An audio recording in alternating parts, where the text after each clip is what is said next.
a rookie police officer stops to help someone apparently in distress. The 23-year-old officer was shot 4 times point blank. Then, her attacker forced his way into her cruiser.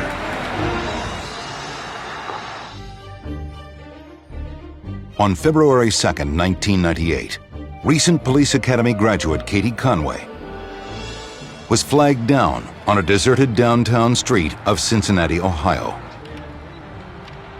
Before she even put the car in park, the man attacked her, then pulled out a .357 Magnum.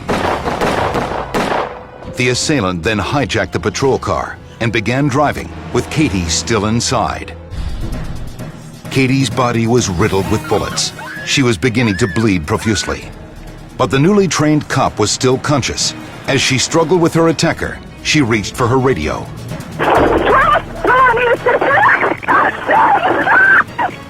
Where do you need it?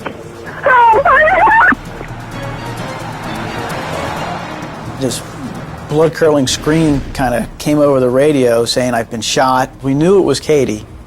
We knew she was in trouble, but we just didn't know where she was at.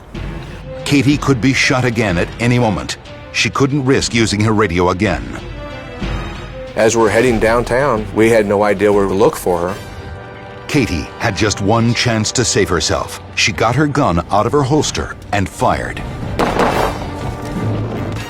Both shots hit her attacker, sending the car careening out of control. I see off to our left another police car coming at us. I accelerated through the intersection, and that police car clipped us in the back end. The impact didn't stop Katy's cruiser. At 35 miles an hour, the car crashed straight into a concrete wall.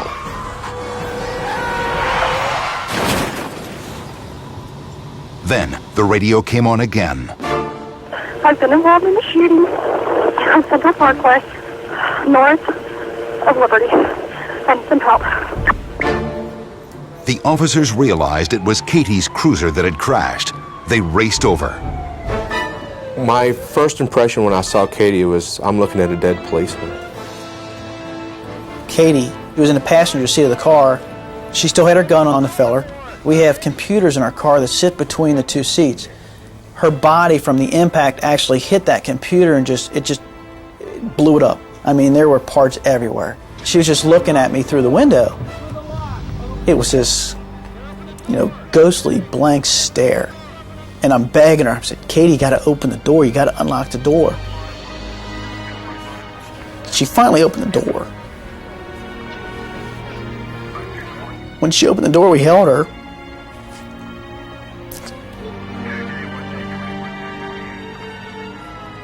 It wasn't clear if the attacker was dead or unconscious, and the police did not want to take any chances.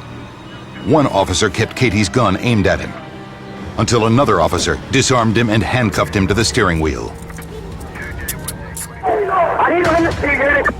Fire company is responding. Paramedics arrived within 4 minutes. It was a sickening sight. She was gray, bluish. We were concerned with her life at that point.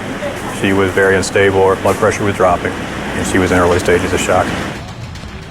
As the medics got Katy out of the car, they could see bullet holes in her hip and thigh. But they didn't know what other hidden injuries she had. If a bullet or the crash ruptured an artery, she could bleed to death very quickly. They got her in the ambulance 2 minutes later. We started IVs, gave her oxygen, and trying to talk to her. She actually looked up at us and said, "I'm not going to make it, am I?" And I'm not even sure who it was. One of us in the back of the rescue unit says, "We're not going to let you die, Katy." But Katy was in critical condition and losing blood fast. The paramedics could only hope they would live up to their promise.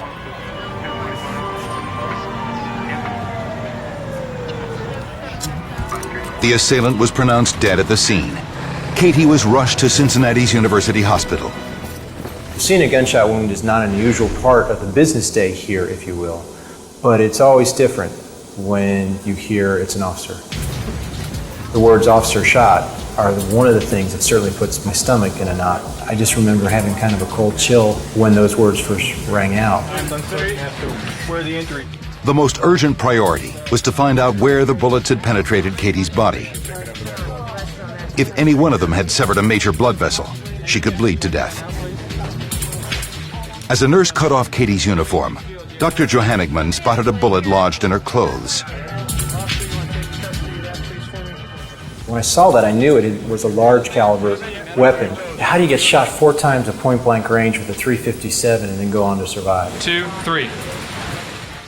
Bullets from a .357 Magnum travel at more than 800 miles an hour, faster than the speed of sound. When they enter the body, they create debilitating shockwaves.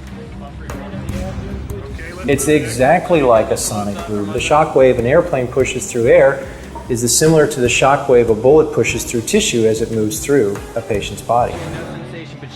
The shockwaves alone are strong enough to tear tissue, break blood vessels, and destroy individual cells. Any allergies, certain medicine? It appeared that all the bullets had penetrated in the area of Katy's abdomen and hips. Dr. Johannigman was also worried about her spine. He asked Katy to wiggle her toes. She couldn't even feel them. Okay, she can't move her feet. With Katy not moving her legs, and with so many holes going in so many different directions, what we'd be worried about if one of those bullets had crossed through her spinal canal, and that would have left Katy unable to walk. Dr. Johannigman ordered a series of x-rays. The bullets had crossed near the major arteries serving her legs and the major arteries in the lower part of her abdomen. There was no way, short of taking her to the operating room, that we could make sure that she wasn't bleeding to death from those. Katy was rushed into surgery. All right. Dr. Johannigman inserted a camera into her abdomen to look at the path the bullets had taken. When the attacker shot Katy, one bullet grazed across her back, another went in and out her left buttock. A third bullet penetrated her lower groin and lodged in her abdominal wall. And a fourth bullet entered Katy's left thigh, traveled through both legs, and shattered the bone just below her right hip. Some of the bullets had come within centimeters of her major arteries, but incredibly, nothing vital was severed. Dr. Johannigman removed the bullets he could get to. The bullet holes were wide enough for his finger to fit inside. There were also large areas of injured tissue around the paths the bullets took. To prevent infection, Dr. Johannigman had to push bandages into the bullet tracks to allow the blood and fluid to drain from these wounds. Then, he called in orthopedic surgeon Edward Lim to repair Katy's shattered hip. The injury that Katy has is what's called a femoral neck fracture. The trajectory of her bullet came in from here, across this area, and came all the way across, and effectively taking out a segment or a chunk of bone right in this area. Dr. Lim used a special screw to bridge the gap created by the missing bone. The pressure from the screw forced the remaining bones to come together and eventually fuse.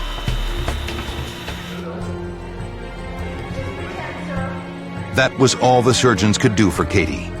She was taken to the ICU with shrapnel still in her body. As Katy recovered from her surgery, officers from the Cincinnati Police Department gathered in the hospital, waiting for news of her condition. The bond we have for one another is incredible. It really is a family. And we have to look out for one another because there's no one else that's going to do it for us.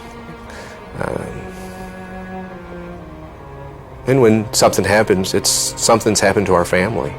It's like my sister sitting there. A few hours later, the officers who were first on scene to help Katy were allowed to see her. We went in and saw her, and she thanked us. That's all she said was thank you. Thanks for everything. No problem. Thank you. With her parents at her side, Katy made it through the first critical 24 hours, but she still couldn't feel or move her legs. Her spinal cord wasn't severed, but the nerves and muscles in her legs were badly damaged. What's more, The bullets had so severely damaged her pelvic area, it was unclear whether the 23-year-old would ever be able to have a baby. Take it easy and rest and go to sleep. And we're not going to leave. We're going to be right here. I think for all patients, after they know they're going to survive, the next question the patients ask is, am I going to be okay? And okay to a patient means, am I going to lead a normal life? And Katy and I talked about that a little bit as she was getting well, and that's one of those questions you can never answer other than to say, I think so, and I certainly hope so. Katy was determined to turn Dr. Johannigman's hope into a reality. It would be a hard road ahead, but the officer who had been shot 4 times had a tough spirit. She had already saved her own life by shooting her attacker. Now, she was not going to let her injuries defeat her.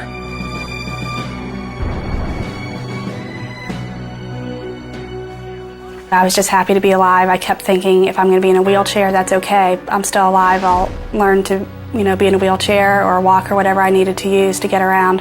I would just adjust to that. For several days, Katy couldn't feel her legs at all. But 5 days after the accident, some feelings started to return. It was still had like a numbing sensation, but it was also very highly sensitive. I couldn't stand to have even a sheet touching my feet. Gradually, the feeling in her legs returned to normal. After 2 weeks in the hospital and 2 months of rehab, Katy could walk. While Katy recovered, the police department investigated her case. They soon discovered the identity of her attacker. The autopsy report shed some light on his behavior. He had cocaine in his system. His family had called the police on him the day before, and we were looking for him. He had threatened to kill his mother. So I just happened to stumble upon him that night. I thought he was flagging me down for help, and so I slowed down. When he hit me with the boombox, it was actually stunning because I didn't even see it in his hand. I came right back up and recovered, and as that was happening, he began firing his gun. I knew I was in serious trouble because I could not feel, basically from my chest down. I couldn't feel anything. I'm going at you. I'm going to get you.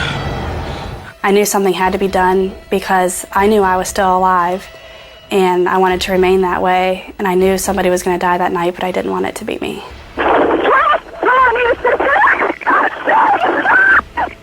I made a conscious decision to shoot him. I did it in an effort to save my own life, and it's not something anybody ever wants to do, but it was something that was necessary to do that night. I had a window of opportunity to choose when to shoot. As I peeked my head up, I saw a little break in the traffic, and that's when I chose to shoot. As we crashed into the building, it was a relief in a sense because I knew it was all over. I knew I was safe, or as safe as I could be at that moment. I knew he was dead. I got back on the radio, gave my location of where I was, and I knew at that point help was on the way and I would be in good hands. Today, Katy's injuries are healed, but she can't run and therefore doesn't meet the requirements of a police officer. She's no longer with the Cincinnati Police Department, but she hasn't left law enforcement entirely. I've chose to go the paralegal route. That way I can still be involved in the legal field. Katy's recovery exceeded everyone's expectations. In January of 2000, she answered the only lingering question about her injuries.